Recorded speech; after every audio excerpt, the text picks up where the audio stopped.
ನಾವು ಏನು ನರೇಗಾ ಏನು ಮಹಾತ್ಮ ಗಾಂಧೀಜಿಯವರು ಹೆಸರಿನಲ್ಲಿ ಇದ್ದಂತಹ ಒಂದು ಏನೋ ಗ್ರಾಮೀಣ ಭಾಗದ ಉದ್ಯೋಗಿಗಳಿಗೆ ಬದುಕನ್ನು ಕಟ್ಕೊಳ್ಳೋದಕ್ಕೆ ಒಂದು ಸ್ಕೀಮ್ ಇತ್ತು ನರೇಗಾ. ಅದರ ಹೆಸರನ್ನು ಮಹಾತ್ಮ ಗಾಂಧೀಜಿಯವರ ಹೆಸರನ್ನು ಬದಲಾವಣೆ ಮಾಡೋದಕ್ಕೆ ಕೇಂದ್ರ ಸರ್ಕಾರ ಹೊರಟಿದೆ. ಇವತ್ತು ಆ ನಿಟ್ಟಿನಲ್ಲಿ KPCC ವತಿಯಿಂದ ಸೌಮ್ಯ ರೆಡ್ಡಿಯವರ ನೇತೃತ್ವದಲ್ಲಿ ನಾವು ಇಲ್ಲಿ ಸಮಾವೇಶ ಅಂದರೆ ಪ್ರತಿಭಟನೆಯನ್ನು ಹಮ್ಮಿಕೊಂಡಿದ್ದೀವಿ. ಸೊ ಎಲ್ಲ ಒಂದು ಕಡೆ ಇದು ತೋರಿಸುತ್ತೆ BJPಯವರ ನಡೆ ಎಷ್ಟರ ಮಟ್ಟಕ್ಕೆ ಅವರು ಮಹಾತ್ಮ ಗಾಂಧೀಜಿಯನ್ನು ವಿರೋಧಿಸ್ತಾರೆ, ಅವರ ಚಿಂತನೆಗಳನ್ನು ವಿರೋಧಿಸ್ತಾರೆ ಅನ್ನೋದು ಈ ಮೂಲಕನೇ ಹೇಳ್ಬೋದು. ಮಾತಿಗೆ ಮಾತ್ರ ಹೇಳ್ಕೊಳ್ಳೋದವರು, ಎಲ್ಲಿ ಸಭೆ ಸೇರ್ತಾರೆ, ಎಲ್ಲಿ ವೋಟ್ ಬ್ಯಾಂಕಿಂಗ್ ಕನ್ವರ್ಟ್ ಆಗುತ್ತೆ ಅಂಥ ಕಡೆ ಮಾತ್ರ ಮಹಾತ್ಮ ಗಾಂಧೀಜಿಯನ್ನು ಪ್ರೀತಿಸ್ತಾರೆ. ಅದನ್ನು ಹೊರತುಪಡಿಸಿದ್ರೆ ಬರೀ ಅವರನ್ನು ದ್ವೇಷಿಸೋದೇ BJPಗರ ಒಂದು ಏನು ಮುಖವಾಡ. ಇದು ಈ ಏನು ಸ್ಕೀಮನ್ನು ಬದಲಾವಣೆ ಮಾಡಿದ್ರು ಇಲ್ಲೇ ಅವರ ಮುಖವಾಡ ಕಳಚಿ ಬೀಳುತ್ತಲ್ಲ, ಇದರಲ್ಲೇ ಗೊತ್ತಾಗುತ್ತಲ್ಲ.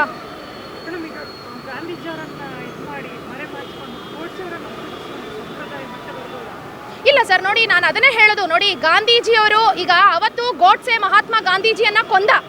ಇವತ್ತು ಕೇಂದ್ರ BJP ಸರ್ಕಾರ ಮಹಾತ್ಮ ಗಾಂಧೀಜಿಯವರ ತಂದಂಥ ಯೋಜನೆಗಳನ್ನು, ಅವರ ಚಿಂತನೆಗಳನ್ನು, ಅವರ ಹೆಸರಿನಲ್ಲಿದ್ದಂಥ ಸ್ಕೀಮ್ಗಳ ಹೆಸರುಗಳನ್ನು ಬದಲಾಯಿಸಿ ಎಲ್ಲೋ ಒಂದು ಕಡೆ ಅವರ ಆಲೋಚನೆಗಳನ್ನು, ಅವರ ಮೌಲ್ಯಗಳನ್ನು ಕೊಲ್ಲೋದಕ್ಕೆ ಹೊರಟಿದೆ. ಬಟ್ ನಾನು BJPಗರಿಗೆ ನಿಮ್ಮ ಮಾಧ್ಯಮದ ಮುಖಾಂತರ ಒಂದು ಎಚ್ಚರಿಕೆಯನ್ನು ಕೊಡಲಿಕ್ಕೆ ಇಷ್ಟಪಡ್ತೀನಿ.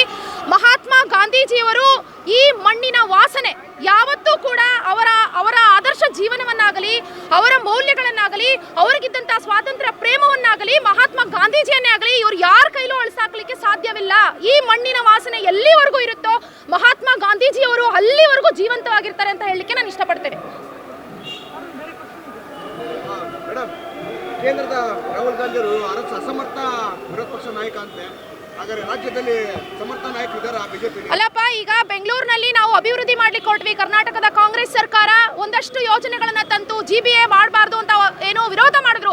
ಅಷ್ಟು ವಿರೋಧದ ನಡುವೆಯೂ ಕೂಡ DK ಶಿವಕುಮಾರ್ ಅವರು GBA ಮಾಡಿ ಆಧುನಿಕ ಕೆಂಪೇಗೌಡ ಅಂತ ಕರೆಸ್ಕೊಂಡ್ರು.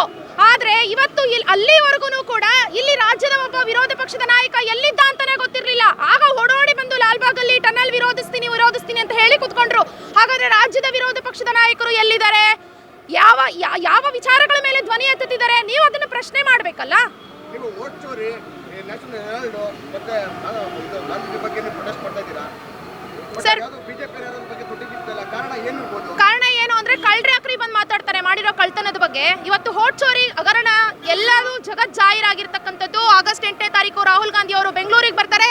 ಇದೇ ಫ್ರೀಡಂ ಪಾರ್ಕ್ ಅಲ್ಲಿ ಅವರು ಬಹಿರಂಗಪಡಿಸ್ತಾರೆ ಮಹದೇವಪುರ ಏನು ಕಾನ್ಸ್ಟಿಟ್ಯೂನ್ಸಿನಲ್ಲಿ ಏನು ವೋಟ್ ಚೋರಿ ಆಗಿದೆ ಅನ್ನುವಂಥದ್ದನ್ನ. 9ನೇ ತಾರೀಕೆ ಯಾಕೆ ಚುನಾವಣಾ ಆಯೋಗ ತಮ್ಮ ವೆಬ್ಸೈಟ್ಗಳನ್ನ ಬ್ಲಾಕ್ ಮಾಡ್ಕೊಂತು? ಅವ್ರ ಹಗರಣ ಮಾಡಿಲ್ಲ ತಾನೆ. ಹಾಗಿದ್ದ ಮೇಲೆ ಈ ದೇಶದ ಜನರ ಮುಂದೆ ಬಂದ್ಬಿಟ್ಟು ಜಸ್ಟಿಫಿಕೇಶನ್ ಕೊಡಬೇಕಾಗಿರೋದು ಚುನಾವಣಾ ಆಯೋಗದ ಜವಾಬ್ದಾರಿ ಅಲ್ವಾ? ಸರಿ ಆಯ್ತಪ್ಪ, ಈಗ ಯಾಕೆ? ಈಗ ಸಾಲು BLOಗಳು ಸತ್ತಿದ್ದಾರೆ, ಆತ್ಮಹತ್ಯೆಗಳು ಮಾಡ್ಕೊಳ್ತಾ ಇದ್ದಾರೆ, ಹೃದಯಾಘಾತ ಆಗಿದೆ. ಅವ್ರ ಮೇಲೆ BLOಗಳ ಮೇಲೆ ಹೈಯರ್ ಆಫೀಸರ್ಸ್ ಒತ್ತಡ ಹಾಕಿದ್ದಾರೆ ಅಂತ ಹೇಳ್ಬಿಟ್ಟು ಆರೋಪಗಳು ಕೇಳಿ ಬರ್ತಾ ಇದೆ. ಆದ್ರೂ ಕೂಡ ಚುನಾವಣಾ ಆಯೋಗ ಯಾಕೆ ಇದ್ರ ವಿರುದ್ಧ ಬಂದು ಜಸ್ಟಿಫಿಕೇಶನ್ ಕೊಡ್ತಾ ಇಲ್ಲ? ಎಲ್ಲೋ ವಿದೇಶದಲ್ಲಿ ಕೂತಿರ್ತಕ್ಕಂಥ ವಿಶ್ಲೇಷಕರು ಇದ್ರ ಬಗ್ಗೆ ಚಿಂತನೆ ನಡೆಸ್ತಾ ಇದ್ದಾರೆ. ಯಾಕೆ BLOಗಳ ಸಾವಾಗಿದೆ ಅಂತ ಹೇಳ್ಬಿಟ್ಟು ಜಸ್ಟಿಫಿಕೇಶನ್ ಕೊಡ್ತಾ ಇದ್ದಾರೆ. ಬಟ್ ಚುನಾವಣಾ ಆಯೋಗ ಒಂದು ಸ್ವತಂತ್ರವಾದಂಥ ಸಂಸ್ಥೆ, ಸಂವಿಧಾನದ ಅಡಿಯಲ್ಲಿ ಅದು ಇಂಡಿಪೆಂಡೆಂಟ್ ಬಾಡಿ ಇರಬೇಕು. ಯಾರು ಒಬ್ಬ ಪಕ್ಷದವರಾಗ್ಲಿ ಒಬ್ಬ ವ್ಯಕ್ತಿ ಅದರ ಮೇಲೆ ಒತ್ತಡ ಹೇರಬಾರ್ದು ಅಂತ ಹೇಳಿ ಬಿಟ್ಟಿರ್ತಕ್ಕಂಥದ್ದು. ಆದ್ರೆ ಪ್ರಜೆಗಳ ಮುಂದೆ ಬಂದ್ಬಿಟ್ಟು ಅವರು ಅದನ್ನ ಏನಾಗ್ತಿದೆ ಆರೋಪ ಬಂದಾಗ ಅದನ್ನ ಕ್ಲಾರಿಫಿಕೇಶನ್ ಕೊಡಬೇಕಾಗಿರೋದು ಚುನಾವಣಾ ಆಯೋಗದ ಜವಾಬ್ದಾರಿ ಅಲ್ವೇನು? ಮೇಡಮ್, ನೀವೊಬ್ಬರು ಮಹಿಳಾ ನಾಯಕಿ ಕಾಂಗ್ರೆಸ್ ಅಲ್ಲಿ, ನಿಮ್ಮದೇ ನಾಯಕಿನ ಕಳೆದ ಬಾರಿನೂ ಕೂಡ ಟಾರ್ಗೆಟ್ ಮಾಡಿದ್ರು ಸದನದಲ್ಲಿ. ನಿನ್ನೆನೂ ಕೂಡ BJP ಟಾರ್ಗೆಟ್ ಗೃಹಲಕ್ಷ್ಮಿ ಬಂದಿಲ್ಲ ಅಂತ. ಬಟ್ BJP ಮಾಡಿದಂತ ಫಲಾಫಲಗೆಲ್ಲ ಬಂದಿದೆಯಾ ಮೇಡಮ್? ಸರ್, ನಾನು ನಿಮ್ಮನ್ನ ಅದನ್ನೇ ಕೇಳ್ತೀನಿ. ಈಗ 15 ಏನು ಕಪ್ಪು ಹಣ, ವಿದೇಶಿ ಕಪ್ಪು ಹಣವನ್ನ ವಾಪಸ್ ತಂದು ಕೊಟ್ಬಿಡ್ತೀನಿ. ಏನು ಒಂದು ವರ್ಷಕ್ಕೆ 1 ಕೋಟಿ ಉದ್ಯೋಗ ಸೃಷ್ಟಿ ಮಾಡ್ಬಿಡ್ತೀನಿ, ಬುಲೆಟ್ ಟ್ರೈನ್ ಮಾಡ್ಬಿಡ್ತೀನಿ, ಸ್ಮಾರ್ಟ್ ಸಿಟಿ ಮಾಡ್ಬಿಡ್ತೀನಿ, ಗಂಗಾ ನದಿ ಸ್ವಚ್ಛ ಮಾಡ್ಬಿಡ್ತೀನಿ ಎಲ್ಲ ಮಾತಾಡಿದ್ರು ಯಾರು? ಇದೇ ಸನ್ಮಾನ್ಯ ಪ್ರಧಾನಿ ನರೇಂದ್ರ ಮೋದಿ ಅವರು. ಆದ್ರೆ ನಾನ್ ನಿಮ್ಮನ್ನ ಕೇಳೋದು, ಇಷ್ಟೆಲ್ಲ ಹೇಳಿದಂತ 1 ಕೋಟಿ ಉದ್ಯೋಗವನ್ನ ಸೃಷ್ಟಿ ಮಾಡ್ತೀನಿ ಅಂತ ಹೇಳಿದಂತ ಪ್ರಧಾನಮಂತ್ರಿಗಳಿಗೆ ಅಂದ್ರೆ ಕೇಂದ್ರ BJP ಸರ್ಕಾರಕ್ಕೆ ಇವತ್ತು ನರೇಗಾ ಯೋಜನೆಯ ಹೆಸರನ್ನ ಬದಲಾಯಿಸಿ ಗ್ರಾಮೀಣ ಭಾಗದ ಉದ್ಯೋಗಗಳಿಗೆ ಎಲ್ಲೋ ಒಂದು ಕಡೆ ಅವರ ಬದುಕಿಗೆ ಕತ್ರಿ ಹಾಕುವಂತ ನೈತಿಕತೆ ಏನಿದೆ? ನಾನ್ ನಿಮ್ಮನ್ನ ನೇರವಾಗಿ ಪ್ರಶ್ನೆ ಕೇಳ್ತೀನಿ. ನೀವು BJP ಅವರಿಗೆ ಈ ಪ್ರಶ್ನೆಯನ್ನ ಕೇಳಬೇಕು. ಬೇಟಿ ಬಚಾವೋ ಬೇಟಿ ಪಡಾವೋ ಅಂತವೆ ಸದನದಲ್ಲಿ ಹೋಗ್ಬಿಟ್ಟು ಹೆಣ್ಣು ಮಕ್ಕಳು, ಮಹಿಳಾ ಮಕ್ಕಳು ಏನು ನಮ್ಮ ಲಕ್ಷ್ಮೀ ಹೆಬ್ಬಾಳ್ಕರ್ ಮೇಡಮ್ನ ಕೆಟ್ಟ ವಾಚ್ಯ ಶಬ್ದಗಳಿಂದ ನಿಂದಿಸ್ತಾರೆ. ಆಚೆ ಬರ್ತಾರೆ, ಬಾಗಿನ ಕೊಡಕ್ ಬರ್ತಾರೆ. ಏನಿದು?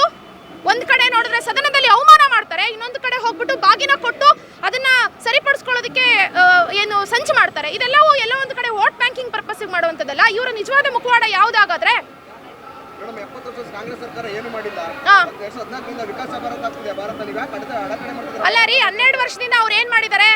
ಆಯ್ತು, ಕಾಂಗ್ರೆಸ್ ಏನು ಮಾಡಿಲ್ವಂತ. ಇವತ್ತು ಪ್ರಧಾನಿ ಮೋದಿ ಅವ್ರಿಗೂ ಲಸಿಕೆ ಹಾಕ್ಸಿರೋದು, ಪೋಲಿಯೋ ಲಸಿಕೆ ಹಾಕ್ಸಿರೋದು ಕೂಡ ನಮ್ಮ ಕಾಂಗ್ರೆಸ್ ಸರ್ಕಾರ. ನಾನು ಅದನ್ನ ಹೆಮ್ಮೆಯಿಂದ ಹೇಳ್ಕೊತೀನಿ. ಒಂದು ಗುಂಡು ಪಿನ್ನಿಂದ ಹಿಡಿದು ವಿಮಾನದವರೆಗೂ ಕಂಡಿಡ್ದಿರ್ತಕ್ಕಂಥದ್ದು ಕಾಂಗ್ರೆಸ್ ಸರ್ಕಾರ. ಕಾಂಗ್ರೆಸ್ ಸರ್ಕಾರ ಮಾಡಿರ್ತಕ್ಕಂಥ ರೋಡ್ಗಳ ಮೇಲೆ ಓಡಾಡ್ತಾ ಇದ್ದಾರೆ. ನಾವು ಕಟ್ಟಿರೋ ಅಣೆಕಟ್ಟೆಗಳು ಇವತ್ತಿಗೂ ಇದಾವೆ, ನಾವು ಕಟ್ಟಿರ್ತಕ್ಕಂಥ ವಿದ್ಯಾಲಯಗಳು ಇವತ್ತಿಗೂ ಇದಾವೆ, ಯೂನಿವರ್ಸಿಟೀಸ್ ಇದಾವೆ. ಏನ್ ಮಾಡಿದ್ದಾರೆ ಹೊಸದಾಗಿ ಬಿಜೆಪಿ ಅವ್ರು ಹೇಳಿ ನೋಡೋಣ. ನೀವು ಒಂದೇ ಮಾಡಿದ್ದು ಓಟ್ ಚೋರಿ, ಧರ್ಮಗಳ ಮಧ್ಯೆ ತಂದಾಕಿದ್ದು, ಜಾತಿಗಳನ್ನ ಇಟ್ಕೊಂಡು ರಾಜಕೀಯ ಮಾಡಿದ್ದು, ಅದಷ್ಟೇ ಮಾಡಿರೋದು. ಇನ್ನೇನ್ ಮಾಡಿದ್ದಾರೆ ಹೇಳಿ ನೋಡೋಣ ಬಿಜೆಪಿ ಅವ್ರು. ನೀವು ಈ ಪ್ರೊಟೆಸ್ಟ್ ಮುಖಾಂತರ ನಾವು ಒಂದೇ ಮಾತನ್ನ ಹೇಳ್ತೀವಿ, ಯಾವತ್ತೂ ಕೂಡ ನೀವು ಏನು ಗಾಂಧಿಯನ್ನ ವಿರೋಧಿಸಲಿಕ್ಕೆ ಸಾಧ್ಯ ಇಲ್ಲ. ಗಾಂಧಿ ಯಾವತ್ತಿಗೂ ಕೂಡ ಜೀವಂತವಾಗಿರ್ತಾರೆ.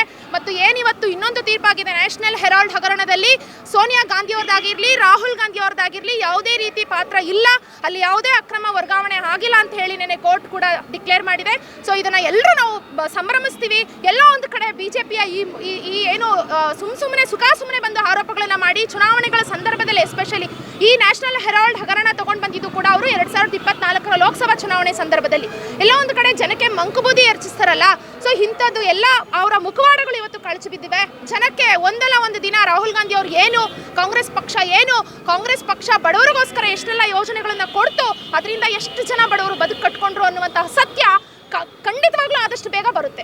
ಮೇಡಮ್, ನಿಮ್ಮದ ಹೈಕಮಾಂಡ್ ಯಾವುದೇ ಮುಖ್ಯಮಂತ್ರಿ ಬದಲಾವಣೆ ಇಲ್ಲ ಅಂತ ಹೇಳಿದೆ, ಅದು ವಿರೋಧ ಪಕ್ಷದ ನಾಯಕರು ಮತ್ತೆ ಕೇಂದ್ರ ಅವರು ಕೂಡ ಮುಖ್ಯಮಂತ್ರಿ ಬದಲಾವಣೆ ಆಗುತ್ತೆ. ನಾನು ಅದನ್ನೇ ಕೇಳ್ತಾ ಇರೋದು, ವಿರೋಧ ಪಕ್ಷದ ನಾಯಕರು ಎಲ್ಲಿದ್ದಾರೆ ಅಂತಾನೆ ಗೊತ್ತಿಲ್ಲ. ಯಾವಾಗ ಬದಲಾವಣೆ ಮಾಡ್ತಾರೆ? ಫಸ್ಟ್ ಮಾಡ್ಲಿ. ಯಾವ ಒಂದು ಸೆನ್ಸಿಟಿವ್ ವಿಷಯಗಳನ್ನ ಅಥವಾ ನಿಜವಾಗ್ಲೂ ಸತ್ವ ಇರುವಂತಹ ವಿಷಯಗಳನ್ನ ತಗೊಂಡು ಬಂದು ಮಾತಾಡೋದಕ್ಕೆ ವಿರೋಧ ಪಕ್ಷದ ನಾಯಕರ ಹತ್ರ ಯಾವುದು ಇದೇ ಇಲ್ಲ. ಎಲ್ಲೋ ಒಂದು ಕಡೆ ಯಾರೋ ಪ್ರೊಟೆಸ್ಟ್ ಮಾಡ್ತಾರೆ, ಅಲ್ಲಿ ಬಂದು ಸುಮ್ಮನೆ ಕುತ್ಕೊಳ್ತಾರೆ, ವಿರೋಧ ಪಕ್ಷದ ನಾಯಕರು ಮಾತಾಡ್ತಾರೆ. ಸುಮ್ಮನೆ ಹೋಗ್ಬಿಟ್ಟು ಸದನದ ಟೈಮ್ನ ವೇಸ್ಟ್ ಮಾಡ್ತಾರೆ, ಭಜನೆ ಮಾಡ್ತಾರೆ, ಪೇಪರ್ ಹರಿದು ಸದನಕ್ಕೆ ಅಗೌರವವನ್ನು ತೋರಿಸ್ತಾರೆ. ಇದೆಲ್ಲವೂ ವಿರೋಧ ಪಕ್ಷದ ನಾಯಕನಾಗಿ ಮಾಡ್ತಕ್ಕಂಥದ್ದಾ? ನೀವು ಕೇಳಬೇಕು. Thank you. ಯಾರಾಗ್ತಾರೆ ಎಂಎಲ್ಎ ಅಭ್ಯರ್ಥಿ 2028 ಶೀಘ್ರದಲ್ಲೇ. ಪ್ರತಿದಿನ ಒಂದೊಂದು ಕ್ಷೇತ್ರದ ಟಿಕೆಟ್ ಆಕಾಂಕ್ಷಿಗಳ ಸಂಪೂರ್ಣ ಮಾಹಿತಿ ಪೊಲಿಟಿಕಲ್ ಜರ್ನಲಿಸ್ಟ್ KM ಶಿವಕುಮಾರ್ ಅವರಿಂದ. ಕರ್ನಾಟಕದ ನಂಬರ್ 1 ಡಿಜಿಟಲ್ ಮೀಡಿಯಾ ನಿಮ್ಮ ನೆಚ್ಚಿನ ಕರ್ನಾಟಕ ಟಿವಿಯಲ್ಲಿ ಮಾತ್ರ.